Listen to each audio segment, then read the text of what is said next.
for joining us today. This is Trish with Innovation in Tech Today. I'm here with Ramsay Huntley with Wells Fargo, and we're at the National Renewable Energy Lab to discuss Wells Fargo and NREL's Innovation Incubator. So I wanted to ask, how are some of these technologies going to be implemented and have a positive impact on low-income communities? Sure. Thanks for the question, Trish, and it's great to be here with you today. So Wells Fargo has a particular focus on having a real geographic variety of partners that we work with. So we have more than 40 channel partners in this program, and they're in the places you might suspect, Silicon Valley, of course, but also a lot of places you might not, like the Midwest.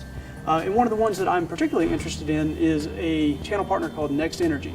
They're an incubator in Detroit, and they have a particular focus through our Channel Partner Award program on bringing, say, like electric transportation technology to low and moderate income communities. And so we provided a grant to them to work with a group in Silicon Valley on how they might bring technology that's working today in Silicon Valley into a place like Detroit with a low and moderate income community, and commercialize that technology in a way that's supportive of the needs of a wide variety of different communities. That's amazing. Sure, yeah, we're really excited about it. And I think you're going to see even more of that over time. It really fits nicely with what we think about when we think about diversity and serving a wide variety of communities, both economically and from a geographic perspective. I know Wells Fargo made a commitment to have all of their facilities powered by renewable energy by 2020. That's all right. How close are they to meeting that goal? Great question. So it's one of those really impressive goals that I think I'm really excited about personally, being a Wells Fargo employee.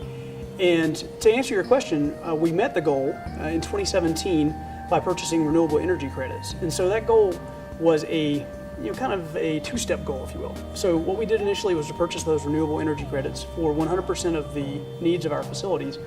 And by 2020, we intend to purchase long-term contracts for the energy consumed by those facilities. So this is kind of an intermediate step towards that goal, but I'm proud to say that we've already met that and are working towards the second phase of the goal by 2020. You'd mentioned Detroit earlier, and I wondered, when can we expect to see more of these technologies in some of our local communities? So I think that's one of the great things that the IN² program is about.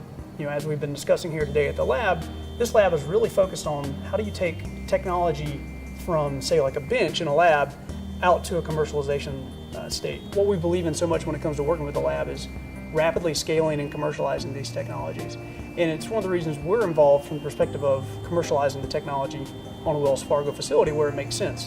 That way we think it helps accelerate the company through that valley of death, get them out the other side, and open up the opportunity for them to receive investment capital, which then can scale them up and bring that technology out to local communities even faster than it might otherwise.